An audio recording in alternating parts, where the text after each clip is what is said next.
The conference room smelled like fresh coffee and corporate ambition.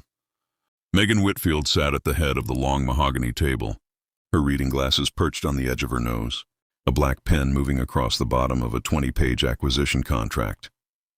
She hadn't slept more than 4 hours.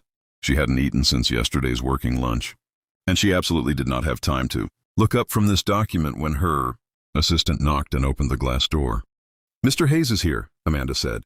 "Send him in. Tell him to sit. I'll be done in 40 seconds. Megan didn't look up. She never looked up during signings. It was a habit she'd built over 11 years of running. Whitfield Capital, where focus meant power, and power meant she never let anyone feel like they were the most important thing in the room. She heard the chair pull out across the table. She heard him sit down. She heard him breathe, and something about that breath made her pen slow, just slightly. She told herself it was nothing. She finished the last line, initialed the corner, and slid the contract across the table without raising her eyes. "Page 14 needs your signature. Page 19 needs your initials, and the last page needs Megan." Her pen stopped, not because of the word, because of the voice. She looked up for the first time. The man sitting across from her was 38 years old, with dark eyes that hadn't changed in 15 years, a jaw that was sharper now, and a stillness in his expression that looked like it had been practiced, like he'd been preparing for this moment, or maybe like he was trying not to fall apart inside it. He wore a navy blazer over a white shirt. No tie, the kind of quiet confidence that didn't come from money but from surviving. Something hard. Ethan Hayes. The contract in her hand suddenly weighed 1,000 pounds. Ethan. His name came out of her mouth like something she'd kept locked in a drawer for 15 years and wasn't ready to open. Her voice didn't crack. She would not let her voice crack. She had given a keynote at the Forbes Summit 6 months ago in front of 4,000 people, without flinching. She could say one name. "I wasn't sure you'd take the meeting," he said. His voice was calm, too calm. The kind of calm that meant he was working very hard to keep it. "I take every meeting with promising companies in the renewable energy space." She said it professionally, cleanly, and completely believed it until she finished saying it. Then she realized she was lying, and she realized he knew it, and she realized neither of them was going to say that out loud. "I didn't know it was you," she said. "The company came through my acquisitions team. The name on the file was E. Hayes Renewables. I didn't," she paused. "Your middle name?" "Marcus," he confirmed. "I go by Marcus professionally. My partner suggested it when we launched. Less Google history." A pause. "I didn't know it was you either." "Not until Amanda called to confirm the meeting, and I heard your name." "Megan Whitfield," he exhaled. "I almost canceled." "Why didn't you?" "Because I've been trying to get this company funded for 3 years, he said. "And I have a 9-year-old daughter who I made a promise to." He looked at her steadily. "I don't break promises anymore." Anymore. That word landed somewhere it wasn't supposed to. She set the contract down on the table. Outside the floor-to-ceiling windows, New York City moved the way it always did, indifferent, relentless, beautiful. She had built everything she had in this city. After she left Boston, after she left him, she'd told herself it was ambition.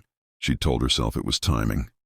She'd told herself 100 different clean, professional stories about why she had ended things with Ethan Hayes 2 weeks before, their engagement, the engagement that everyone expected, that she'd expected, that had felt so certain until one terrible morning when certainty collapsed, and she'd made the worst decision of her life and called it self-preservation. "You have a daughter," she said. "Emma, she's 9.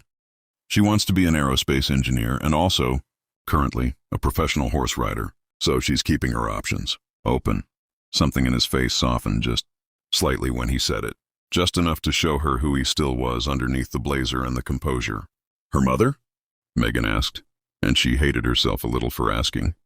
"Passed away 4 years ago, cancer." He said it with the quiet weight of someone who has said those words many times and still hasn't found a way to make them lighter.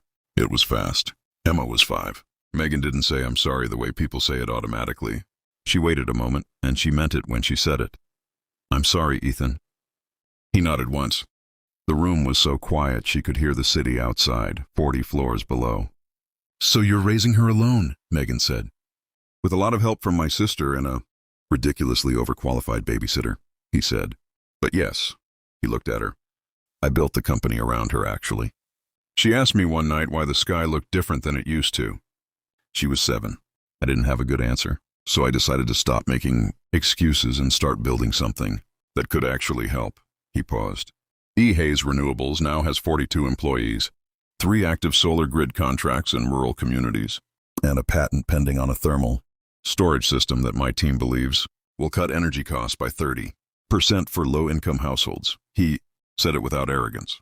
Just fact, just the work. That's why I'm here. Megan looked at him for a long moment. Then she picked up the contract. She did not pick it up to sign it. She picked it up because she needed something to do with her hands while she figured out what was happening inside her chest. This thing that felt like recognition, like grief, like the specific ache of understanding too late what something was worth. I read the prospectus 3 times, she said. My team wanted to pass. The margins in year 1 are thin and the thermal patent isn't confirmed yet. She looked at him, over the top of the document. I overruled them. He held her gaze. Why? She thought about lying. She was very good at it. Not malicious lying, just the professional kind. The kind where you wrap truth in strategy and call it business. She had been doing it for 11 years. Because it was the best idea I'd seen in 2 years, she said. And because I don't let fear make my decisions anymore. Something shifted in his expression. Not much, just enough. That's new, he said quietly. I know. The silence that followed wasn't awkward. It was the kind of silence that only happens between people who knew each other before they became who they are now, when the history between them is so large that words feel small against it. Megan. He said her name differently this time. Not like a greeting, like he'd been holding it. I spent a long time being angry at you. She didn't flinch. You had every right to be. I know. He looked down for a moment, then back up. And then Sarah got sick, and I had Emma by myself. And somewhere in the middle of all of that, I just ran out of room for the anger. He shook his head slowly. I'm not saying that to make you feel guilty.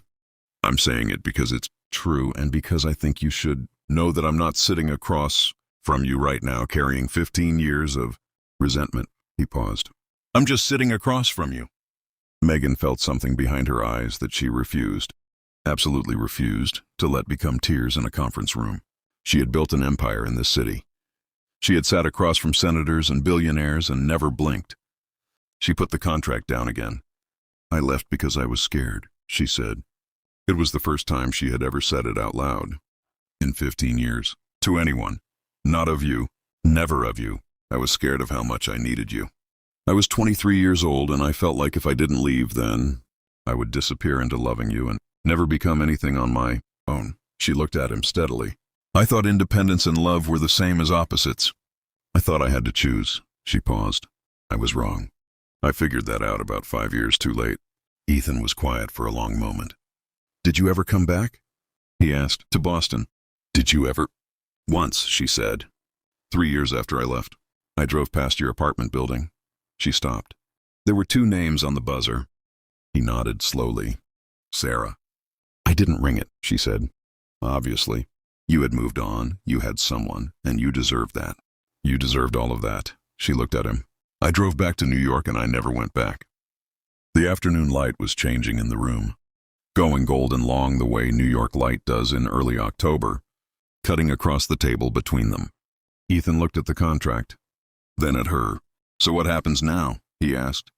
Now, she said, picking up her pen again. I finished signing your contract. Whitfield Capital invests $14 million in Hayes Renewables. Your thermal patent gets the legal and financial backing it needs. Your 42 employees keep their jobs. And rural families in 3 states get cheaper energy. She looked at him. That's what happens now. He nodded slowly. And after that? She signed the contract. Her name, Megan Whitfield, clean and decisive at the bottom of the page. She slid it across to him. After that, she said, I'd like to know if you'd want to have coffee. Not a meeting, not a negotiation. She kept her voice steady. Just coffee. With someone who made a terrible mistake a long time ago and would very much like the chance to sit across from you in a room without a contract between us. Ethan looked at the contract. He looked at her signature. He looked at her. For a moment, just one moment, she saw the 23-year-old version of him, the one who used to bring her Terrible gas station coffee on Sunday mornings because the good cafe didn't open until noon and he couldn't wait. The one who'd laughed so hard at her jokes he spilled things. The one who had looked at her like she was everything before she taught him that she could also be the person who left. He picked up the pen. He signed his name, Ethan Marcus Hayes. He put the pen down. Emma has school until 3, he said. I'm free at 3:15. Megan felt something release in her chest. Something she hadn't realized she'd been holding for 15 years. Not hope exactly. More like the moment before hope. When you're standing at a door you thought was permanently closed and you realize someone left it unlocked. 3:15, she said. He stood. He picked up his copy of the contract. He buttoned his jacket with the same quiet, unhurried steadiness he'd had as a young man. The kind of stillness she used to find so calming and then found so painful to leave behind. He walked to the door. He stopped. He turned back and he looked at her, really looked at her. The full weight of everything they were and everything they'd lost and everything that might still be possible. And he said, "For what it's worth, Megan, I never thought you disappeared." He paused at the door. "I just thought you needed more time than I had patience for." A beat. Turns out I had more patience than I thought. He left. The glass door swung shut behind him. Megan Whitfield sat alone at the head of her conference table. In the empire she had built, surrounded by everything she had chosen over love 20 years ago, and she didn't regret any of it, because every choice had made her who she was, and who she was had finally brought her back to the only table that had ever mattered. She looked at his signature on the contract. Ethan Marcus Hayes. She picked up her phone and texted Amanda, "Clear my 3:15. Then she sat back, and for the first time in 11 years at Whitfield Capital, Megan Whitfield smiled at nothing in particular, at the city outside the window, at the gold October light, at the very specific and terrifying feeling of a second chance arriving in a navy blazer and signing its name on the dotted line. Some contracts, she thought, aren't really about business at all.